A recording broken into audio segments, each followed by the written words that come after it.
Assalamualaikum warahmatullahi wabarakatuh. Jumpa lagi dengan para pejuang UTBK SBMPTN tahun 2022. Pada kesempatan kali ini saya akan coba berbagi informasi terkait dengan variasi soal UTBK Biologi tahun 2022, gelombang 1 hari ketiga.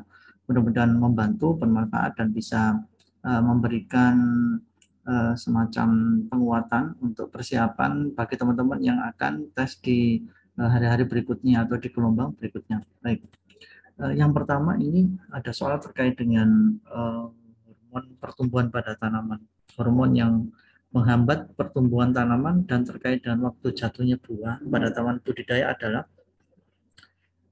pilihan-pilihan ini agak mirip-mirip, tapi yang perlu kita pegang itu adalah ada kelompok-kelompok hormon yang memang mendukung pertumbuhan, ada kelompok hormon yang memang menghambat pertumbuhan. Kelompok yang mendukung itu ada auksin, sitokinin, dan giberelin. Kemudian yang menghambat itu asam absisat, sedangkan ini ada gas etilen, ini bisa mendukung, bisa menghambat pertumbuhan, tergantung di mana dia berada atau letaknya. Nah, secara spesifik kalau kita merujuk ke soal ini, maka kalau boleh saya sampaikan lebih detailnya untuk fungsi masing-masing. Karena ini adalah hormon yang menghambat, berarti kita fokus langsung ke asam absisat. Nah, asam absisat ini memang fungsinya untuk absisi daun atau buah.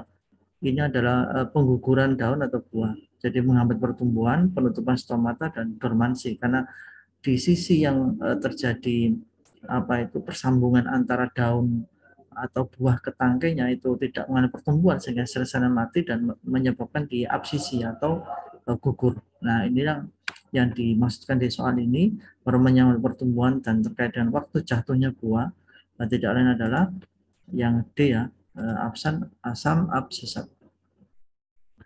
Baik, di soal berikutnya masih menyangkut tentang jaringan pada tumbuhan. Hasil aktivitas meristem apakah yang menyebabkan pertumbuhan memanjang batang zeamais? Ini adalah batang jagung yang termasuk monokotil. Ada tiga jaringan meristem utama, ada lateral, ada apikal, ada interkalar atau ada vaskuler. Manakah yang mempengaruhi proses pertumbuhan memanjang? Kalau boleh saya ilustrasikan di sini ya, lokasi-lokasinya. Meristem apikal itu ada di ujung, pasti dia untuk pemanjangan. Meristem interkalar itu ada di antar ruasnya. Jadi apikal itu ada di pucuk untuk proses peninggian, otomatis dia memanjang. Interkalar itu antar ruas karena monokotil itu punya ruas-ruas, jadi antar ruas batang itu maka otomatis dia cukup untuk meninggi. Sedangkan lateral ini meristem samping ya, untuk pertumbuhan ke arah samping atau membesar, sama dengan meristem vaskuler. Ini berfungsi untuk menopang atau memicu pertumbuhan ke arah samping, artinya dia melebar. Nah, dari pertanyaan ini, kalau yang A, lateral dan apikal, jelas tidak mungkin. Apikal dan interkalar, nah ini yang paling tepat ya. Apikal ini di ujung, interkalar ada di antar ruas. Ini yang bertanggung jawab untuk pertumbuhan memanjang batang monokotil. Dicontohkan di sini ada zeamais. Lanjut ke soal berikutnya, ada soal tentang pembelahan sel ya, atau reproduksi sel, mikrografi atau potongan melintang atau foto hasil potongan melintang suatu sel tikus yang sedang membelah menunjukkan adanya 19 kromosom dan masing-masing terdiri dari satu kromatid. Dari informasi tersebut dapat diketahui bahwa mikrografi ini diambil pada fase apa? Karena ini adalah meiosis ya, saya berikan gambar umumnya. Kromosom itu kalau mengalami duplikasi maka terbentuk dua kromatid. Jadi yang sebelah kiri ini adalah satu kromatid, yang sebelah kanan adalah dua kromatid. Kalau kita gambarkan di fase pembelahan meiosis ya, di fase 1, profase 1, metafase 1, anafase 1, telofase 1, itu masing-masing kromosom itu masih dua kromatid ya. Kromatidnya masih ganda atau masih dua, sama dengan gambar ini kan, masih dua semua.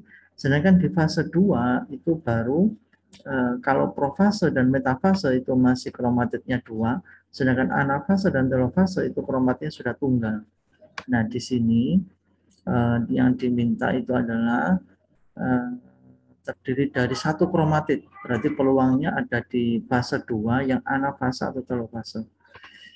Kita lihat jadi A, ini ada akhir sitokinesis pada meiosis 2. Ini kalau sudah sitokinesis berarti dia sudah terurai kromosomnya, tidak mungkin. Yang B awal telofase, kalau ini ada satu-satu pasti tidak mungkin. Jadi peluangnya awal anafase pada meiosis 2. Nah ini anafase pada meiosis 2, maka jawabannya adalah D, awal anafase pada meiosis 2. Kenapa yang E salah? Walaupun ini meiosis 2, karena ini profase. Profase meiosis 2 itu kromatidnya masih ganda atau masih 2. Padahal di soalnya diminta adalah terdiri dari satu kromatid. Maka jawaban yang paling tepat adalah D, anafase 2. Berikutnya di nomor 4, ini terkait dengan genetika ya. Diketahui A adalah kromosom dalam keadaan tunggal dan B adalah kromosom dalam keadaan sepasang. Pernyataan yang paling tepat jika sel dalam keadaan mitosis ya, ini hampir senada dengan yang barusan ya. Ini sama ilustrasinya, ini kromosom tunggal, ini kromosom sepasang. Kalau di soal ini A itu pernyataannya di soal ya, A itu kromosom tunggal, B itu kromosom sepasang. Maka kalau boleh kita tampilkan gambar fase profase itu kromosomnya sepasang. Begitu juga dengan metafase. Anafase ini sudah kromosom tunggal, begitu juga dengan telofase. Nah, kita tinggal kita cek yang A itu tunggal ya, ditemukan pada metafase. Jelas salah karena metafase ini kromosom sepasang. B sepasang ditemukan interfase. Interfase itu fase fase awal atau fase yang mengawali. Belum ada duplikasi ya. Jadi yang B ini juga salah. Yang A itu tunggal ditemukan profase jelas salah. Yang B itu sepasang ditemukan pada telofase. Nah ini jawaban yang benar ya. Yang B ditemukan pada telofase, B itu sepasang pada telofase itu tunggal, dan A itu tunggal ditemukan pada anafase. A tunggal ditemukan pada anafase. Jadi jawaban yang paling tepat adalah E. A ditemukan pada anafase. Semoga mudah difahami ya ilustrasi yang saya gambarkan. Next lanjut, ini metabolisme. Sekilas ini sangat basic ya. Soalnya beruntung kalau dapat soal ini karena tidak begitu lama. Urutan tahap metabolisme glukosa menjadi CO2, H2O, dan ATP adalah ini sangat basic ya. Urutan reaksinya ada glipolisis, dekarboksilasi oksidatif, kemudian siklus Krebs, kemudian transfer elektron atau fosfodilase oksidatif ya. Jadi jawaban yang paling tepat C, glikolisis, dekarboksilasi asam pirufat, siklus asam sitrat ya, dan fosfodilase oksidatif. Ini sangat basic karena urutan, tidak perlu banyak menganalisa. Berikutnya ini genetika lagi terkait dengan persilangan. Organisme bergenotip A besar A kecil dihasilkan dari induk betina yang bergenotip A kecil dan induk jantan yang bergenotip apa? Nah ini juga masih sederhana ya. Di soal organismenya itu genotipnya A besar A kecil. A besar A kecil itu terdiri dari dua unsur ya. Unsur huruf A kecil dan unsur huruf A besar. Di soal unsur A kecil didapatkan dari induk betina. Jadi ini induk betina bergenotip A kecil. Jadi dia sudah menyumbang A kecil. Sehingga induk jantan itu paling tidak ya harus menyumbang A besar supaya mendapatkan organisme A besar A kecil. Induk jantan harus mengandung gen A besar, sehingga induk jantan bergenotip berarti harus mengandung A besar. Yang A jelas salah karena A kecil, yang B bisa jadi, tapi kita lihat dulu yang opsi berikutnya C, A besar A kecil atau A kecil kecil, ini jelas salah karena ini ada A kecil tidak punya unsur A besar. Yang D ini A besar A besar A kecil. Nah ini jawaban yang paling tepat ya. Yang E salah karena di sini ada A kecil, tidak ada unsur A besar. Maka syarat untuk bisa mendapatkan organisme yang memiliki genotip A besar A kecil berarti masing-masing induk harus menyumbang gen A kecil dan gen A besar. Gen A kecil sudah disumbang oleh induk betina yang ada di soal. Tinggal kita cari apa itu gen induk jantannya yang mengandung A besar. Tidak lain adalah A besar atau A besar A kecil. Jadi jawabannya adalah D. Next, ini tentang substansi genetik. Jika DNA dipotong oleh enzim restriksi, bagian terputus adalah ikatan, apakah nitrogen, peptida, fosfat, karbon, atau hidrogen. Kita refresh dulu ya.